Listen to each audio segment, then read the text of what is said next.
Rabbana hab lana, ya Tuhan kami, berikanlah kepada kami min azwajina, dari istri-istri kami, wa dzurriyyatina, dan anak-anak kami, qurrata a'yun, menjadi penyejuk pandangan mata kami. Penyejuk pandangan mata itu diartikan pertama adalah mencintai Allah dan Rasulullah, yang kedua taat beribadah, yang ketiga akhlak yang baik, yang keempat berbakti kepada orang tua. Qurrata a'yun. Setelah itu tercapai apa? Wa ja'alna lil muttaqina imama. Kita ingin mencetak seorang pemimpin, seorang imam, seorang leader dari kalangan orang-orang yang bertakwa, Bapak Ibu.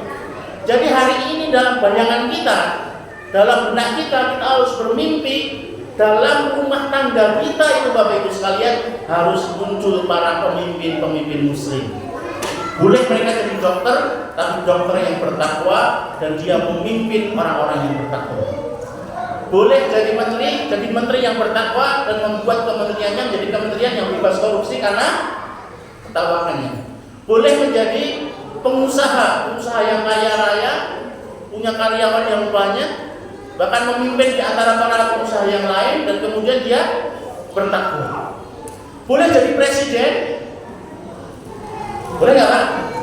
Ada yang dengan anaknya jadi presiden Pak? Ada Pak? Ada. Ya, saya pernah mengajukan ini kepada istri saya, istrinya nggak mau, takutan. Ya kita berdoa salah satu anak kita jadi presiden Indonesia. Gitu. Loh, kalau Allah kabulkan kenapa tidak? Mimpi kita itu harus begitu hari ini dalam rumah tangga kita. Kalau itu yang jadi tujuan kita Bapak Ibu sekalian, bahwa kita ingin mencetak orang-orang yang bertakwa, menjadi pemimpin bagi orang-orang yang bertakwa, maka masalah-masalah sepele dalam rumah tangga kita itu akan gampang teratasi. Ya, kalau tujuan kita besar, maka hal yang kecil itu akan gampang teratasi.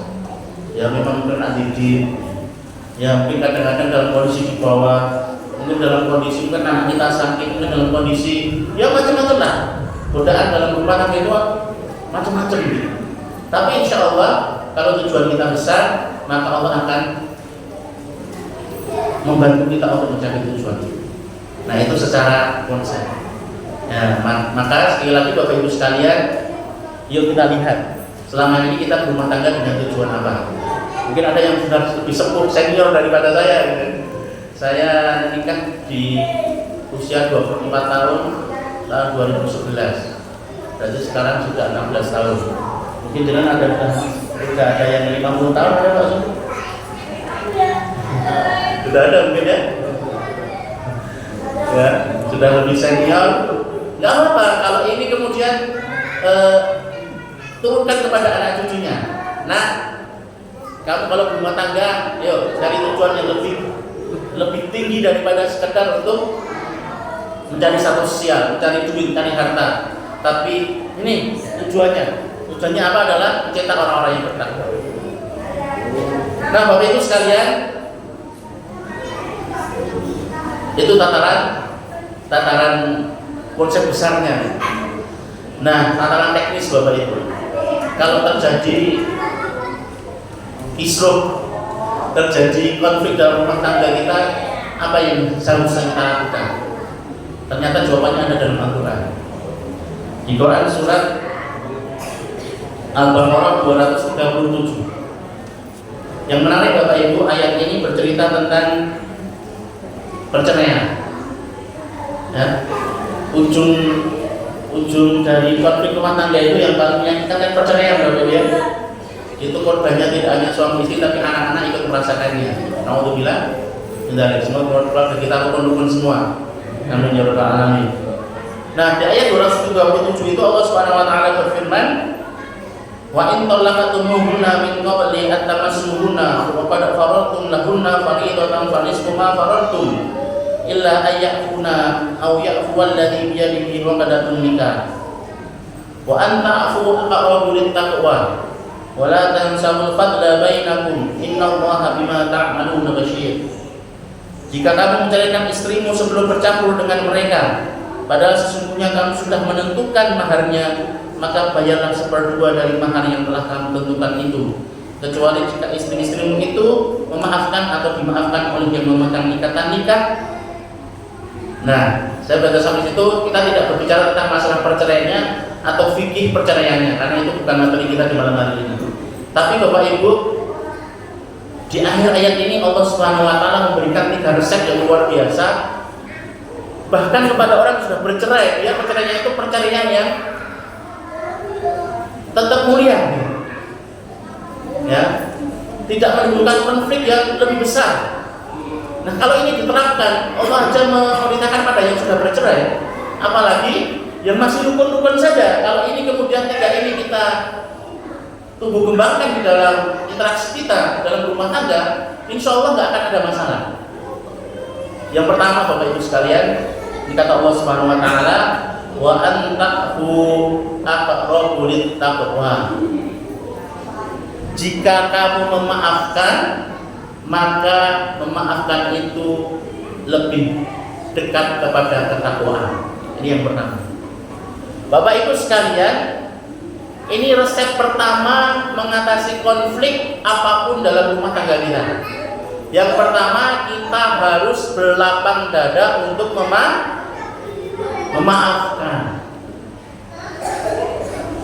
Berlapang dada untuk memaafkan. Jenengan lebih suka jadi orang yang banyak memaafkan atau banyak dimaafkan, Bapak Ibu? Bapak dulu, Pak, dengan lebih suka banyak memaafkan atau banyak memaafkan atau banyak meminta maaf, Pak? Pak, dengan lebih suka banyak memaafkan atau banyak meminta maaf? Ibu sekarang ibu, jenengan lebih suka banyak memaafkan atau banyak meminta maaf?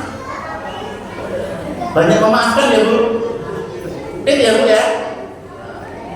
Dengan lebih suka banyak memaafkan atau banyak meminta maaf Bapak Ibu? Memaafkan ya? Dimaafkan atau minta maaf atau memaafkan? Minta maaf ya. Pak catat Pak, ibu lebih suka minta maaf Pak. Nanti kita saksikan bagaimana minta maaf atau tidak ya. Bapak, dengan lebih suka meminta maaf atau memaafkan? Memaafkan Pak ya? Ya. Yang suka memaafkan itu berarti dia yang banyak didolimi. Yang banyak meminta maaf itu yang banyak mendolimi. Jadi sekarang dia lebih suka mendolimi atau didolimi? Ya. Tapi ternyata Bapak Ibu sekalian ada perkara yang menarik. Ini saya ceritakan. Ini satu kisah buat ibu dan kisah satu buat bapak. Ada satu hadis ibu-ibu. Ini buat ibu dulu ya. Buat ibu dulu apa bapak dulu? Ibu dulu ya. Wanisa'ukum min ahlil jannah. Kata Rasulullah ya.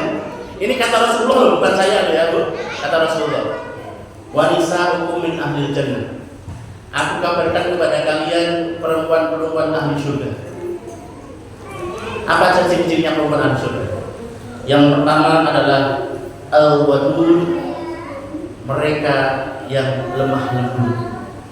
Njit Mas, Mas sampun dahar melot Mas, ambute menika kan tesih basah.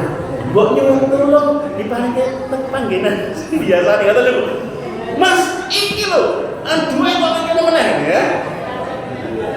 Maksudnya saya curhat ini saya curhat. Ya, al-wadud yaitu lemah lembut. Bicaranya lemah lembut ya. Yang kedua Bapak Ibu, ini yang bilang Rasulullah bukan saya ya, belajar Rasulullah juga. Yang kedua, al-walud yang subur dan punya banyak anak. Ya, dengan anaknya paling banyak di sini berapa, Pak? Ada yang lebih dari 5? Jadi paling banyak saya. Karena saya 5 Bapak Ibu, 3 laki-laki 2 perempuan. Kayaknya mau nambah lagi ya. Walau alam. Ya, al-walud ini salah satu yang membuat isi saya gembira gitu. Waktu aku ketemu di sini, tak sadar dia senyum, dia lebar sekali gitu ya. Al-waludnya banyak anak itu jadi ahli surga gitu ya. Yang ketiga,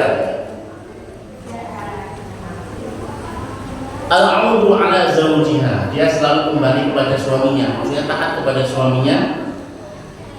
Allati idza ghadiba ja'at hatta tad'a yadaha fi yadi zawjiha wa taqul la adhuku ghamdan hatta tarda.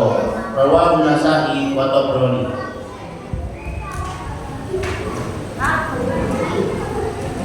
Yaitu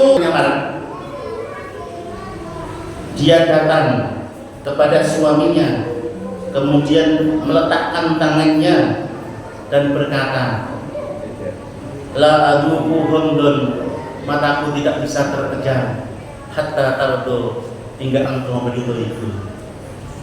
Akhirnya kalau duduk sama istri gimana? Wah, maknya saya, wah, tak tambah uang belanjanya sesuatu, yakin dulu. Ada yang pernah begitu, Pak? Jadi kalau suaminya marah, entah dia didolimi atau mendolimi, dia akan datang kepada suaminya dan kemudian mengatakan, Kang Mas, aku rasa tubuh yang gue orang itu, tolong berikan mungkin doa malam ini, gitu ya. Masya Allah, ini wanita ahli surga. Gampang apa susah? Susah lah. Gampang kata bapaknya, Bu. Ya susah, makanya hadiahnya surga. Kalau gampang hadiahnya pasangin kan gitu. Moga dipraktekkan, ya. Dipraktekkan. Al-Wadud, bicara lemah lembut dan penuh kasih sayang. Al-Wadud, yang pengen nambah, Pak. Nah, nanti yang pengen nambah anak, istrinya kasih di sini, Pak. Yang buat kita surga kami Al-Wadud, gitu ya. Subur dan punya banyak anak, gitu ya. Dan yang ketiga tadi, dia minta maaf duluan sama suami. Hadis untuk ibu-ibu, untuk istri. Ya, ini jangan untuk suami lah. Suami jangan menang. Ini nanti hadis ini kira. Ya, itu biar disimpan ibu-ibu aja. Ini hadis buatku nih, pegangan buatku. Jangan kuale, jangan pakai hadis yang dipakai istri, jangan nukut terus tuh. Iya, jangan ngapura-pura, jangan ngapura-pura, gitu kan? Pengen jadi ahli surga ora, gitu ya. Nah, ini hadis untuk suami. Bapak Ibu, ini satu kisah yang menarik, Bapak Ibu. Rasul itu mengatakan begini, yang terbaik di antara kalian itu adalah yang paling baik pada keluarganya, kata Rasulullah. Dan aku yang paling baik pada keluargaku. Rasulullah itu yang paling baik pada keluarganya. Ini tak lihat. Saya ingin menyampaikan satu kisah tentang bagaimana Rasulullah SAW itu memaafkan istrinya sebelum dimintai maaf. Rasulullah itu menikah, punya lebih dari satu istri, poligami itu setelah Ibunda Khadijah meninggal. Ya, jadi kalau mau sunnah itu setelah istri pertama meninggal, Pak, kalau mau nambah lebih, Pak, baru poligami. Ya, katanya kalau ikut sunnah gitu ya. Nah, istri Rasulullah yang paling cantik dan paling muda itu namanya siapa, Pak? Aisyah. Aisyah itu pecemburu berat, sangat pecemburu berat. Suatu saat Rasulullah itu sedang berkumpul dengan para sahabatnya, lagi di rumahnya berkumpul dengan para sahabatnya di rumah Aisyah radhiyallahu anha. Kemudian ada seorang pembantu dari salah satu istri beliau, namanya Sofia, ya, itu mengantarkan makanan yang sangat enak lah pokoknya gitu ya, diantarkan oleh sang pembantu tadi. Aisyah cemburu. Apa yang dilakukan? Tangan pembantu tadi ditaplek gitu ya, wah, gitu ya, sampai makanannya tumpah ruah, piringnya pecah. Lagi ada pertemuan bapak-bapak di sana. Saking cemburunya Aisyah. Kira-kira kalau kita ada pertemuan bapak-bapak di rumah jenengan, terus bojone ngamuk, apa yang dilakukan Bapak Ibu? Makan. Dijual ke sih ngono, Pak. Aisyah itu walaupun beliau itu ini pencemburunya luar biasa. Ya masih muda, cerdas. Rasulullah tersenyum. Dia kemudian lagi makanannya, dia ambil piring yang lain, kemudian mengatakan kepada tadi yang hadir di majelis tadi, ibu kalian sedang cemburu. Kemudian dia minta kepada Aisyah, piringmu bawa sini untuk ganti piring yang pecah dari Sofi untuk kembalikan. Udah gitu aja Pak. Udah gitu aja Pak. Orang kalau sudah berlanjut deh, nanti setelah mereka pulang, kau ini ngerti aturan orang? Enggak ada, seperti itu. Enggak ada Pak. Masya Allah, kok bisa ya? Padahal kita itu kadang-kadang ya begitu. Itu maafnya Rasulullah kepada istrinya seperti itu. Makanya prinsip pertama adalah wa anta'fu aqrabu littaqwa. Ya, yang memaafkan itu lebih dekat kepada takwa.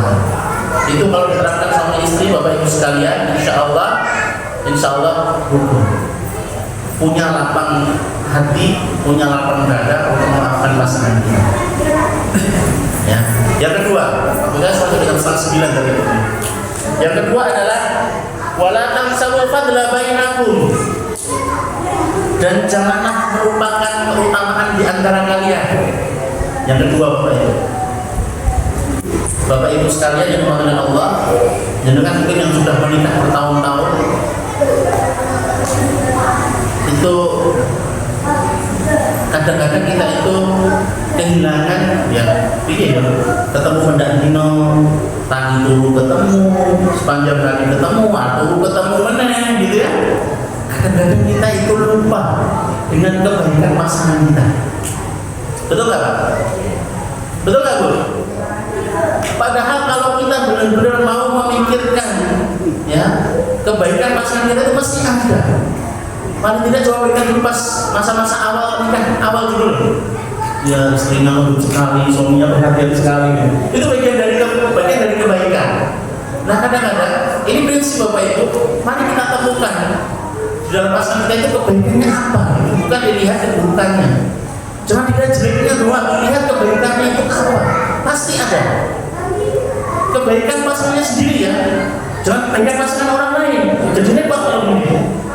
Yang bikin jadi masalah itu kita kadang-kadang lebih gampang lihat kebaikan pasangan orang lain ketimbang pasangan kita juga pakai doayu ya, pakai sopan kalau orang nanti yang jeruk apa padahal gitu ya. Ini prinsip kedua. Ada seorang Syekh Al-Azhar itu namanya diceritakan di sini, saya ambil dari kitab Qawaidul Quran, Famsunah Qawaidul Quran fil Hayat, 50 prinsip Quran dalam kehidupan. Jadi dikisahkan Bapak Ibu semua, ada seorang syekh dari Mesir itu dicurhati oleh seorang suami istri yang lagi bertikah, sudah di ujung perceraian mereka. Ya, beliau adalah Syekh Ali Tantawi. Maka kemudian beliau mengingat ayat ini. Kira-kira tak kasih ayat apa? Beliau bukan psikolog gitu ya. Beliau ulama, maka yang dicari Quran, prinsip Quran. Dan ini ternyata luar biasa. Bapak Ibu, kadang-kadang kalau kita dalam kondisi emosi itu kita tidak bisa melihat kebaikan orang. Dia itu jahat banget pokoknya, nggak ada baik-baiknya pokoknya. Jadi kalau bahasa psikologi itu melakukan generalisasi pokoknya. Seakan-akan nggak ada kebaikan dalam pasangan kita itu udah nggak ada semua. Nah, dalam kasus yang tahu itu disuruh berwudu dua kali, disuruh berwudu biar adem, disuruh sholat, kemudian disuruh mencari kebaikan pasangannya. Disuruh mencari kebaikan pasangan. Jangan diberikan kejelekannya, cari kebaikannya. Nah setelah mereka sama-sama merenung, hanya mereka sadar ternyata pasangan saya itu masih banyak kebaikannya dibandingkan keburukannya. Jadi prinsip Quran, wala tansawul fadla bainakum. Jangan lupakan kebaikan di antara kalian, keutamaan di antara kalian. Akhirnya kan dua pasangan tadi kembali rukun. Nah kita itu cobalah hari ini kita mencoba melihat kebaikan pasangan kita. Pasti ada satu kebaikan yang dia miliki, yang selama ini membuat kita cinta, yang selama ini membuat kita sayang, ya. Termasuk anak-anak kita juga sama. Kadang-kadang sama anak-anak itu kita itu emosinya luar biasa, padahal mereka tidak punya dosa gitu. Jadi kalau mereka bermasalah itu yang perlu ditanyakan siapa? Siapa Bu? Orang tuanya. Kenapa? Karena dalam Quran tadi dikatakan Rabbana hab lana min azwajina Ya Tuhan kami, berikanlah kepada kami. Pertama kali bukan duriyatina dulu, azwajina dulu, pasangannya dulu. Maka di Al-Quran itu urutan kata itu menjadi sesuatu yang sangat penting untuk diperhatikan. Maka kalau setelah azwajina baru wa dzurriyyatina, setelah pasangan kami baru anak-anak kami. Artinya apa Bapak Ibu? Kalau anaknya kita itu mau beresin dulu ayah ibunya. Jadi kalau mungkin anak kita malas sholat, coba kita cek diri kita. Anak ini mau gula terus, coba cek diri kita. Mungkin ada yang salah dari diri kita. Entah itu ibadah kita, entah kita berbuat dosa apa dan lain sebagainya.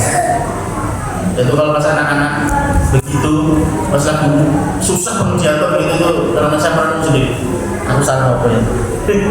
Karena itu kita salah apa mungkin berbuat sesuatu yang sebenarnya perbuatan dosa itu membuat kita tidak ditaati oleh omongan kita, itu tidak didengarkan oleh anak kita. Itu berjadi kita berbuat dosa kepada Allah Subhanahu Wa Taala dari sisi diri kita. Nah, wala tansawul fadla bainakum.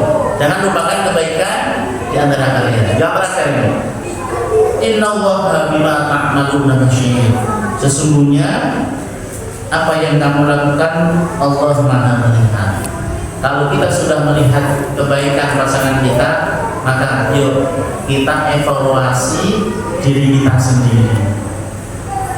Boleh jadi Bapak Ibu sekalian, kata seorang ulama, saya bisa melihat kemaksiatan, efek kemaksiatan yang saya lakukan itu dari undangan saya dan dari sikap anak dan istri saya. Jadi kalau mungkin anak kita bermasalah, istri kita kok rotok nyebelin, suami kita rotok nganyelke, apa nganyelke banget, mari kita lihat diri kita. Wallah, ini kita Allah nih. Wallah bima ta'maluna basir. Kenapa Allah itu maha teliti? Yuk teliti diri kita. Apa yang salah? Pertama adalah apa yang salah dari hubungan kita dengan Allah Subhanahu Wa Taala.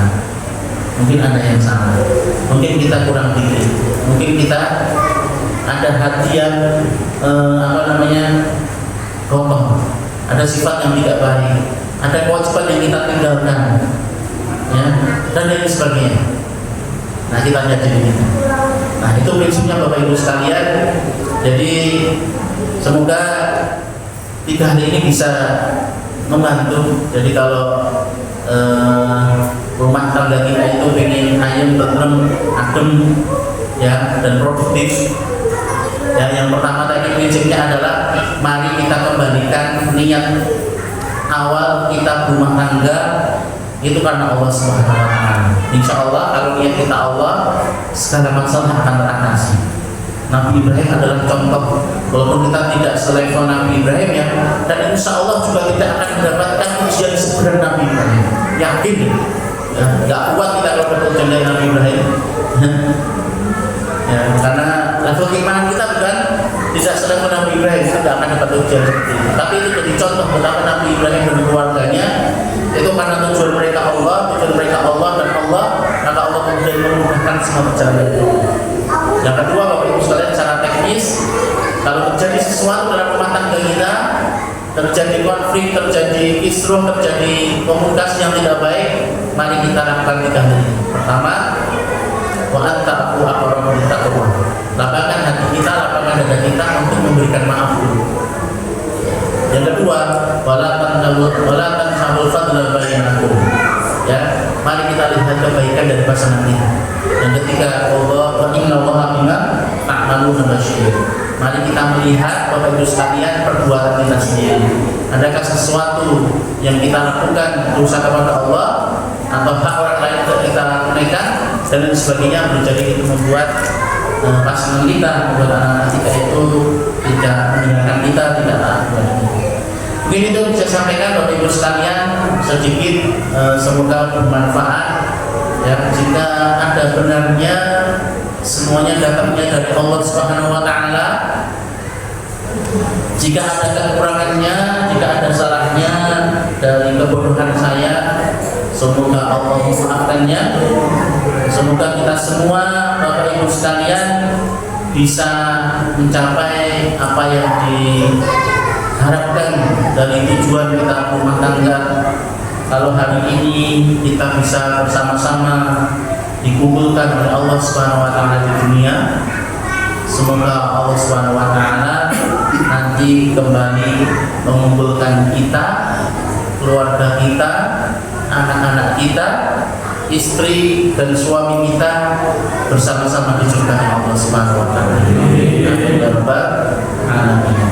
Aku qouli hadza wa astaghfiruh innahu huwal ghafurur rahim. Wassalamu alaikum warahmatullahi wabarakatuh.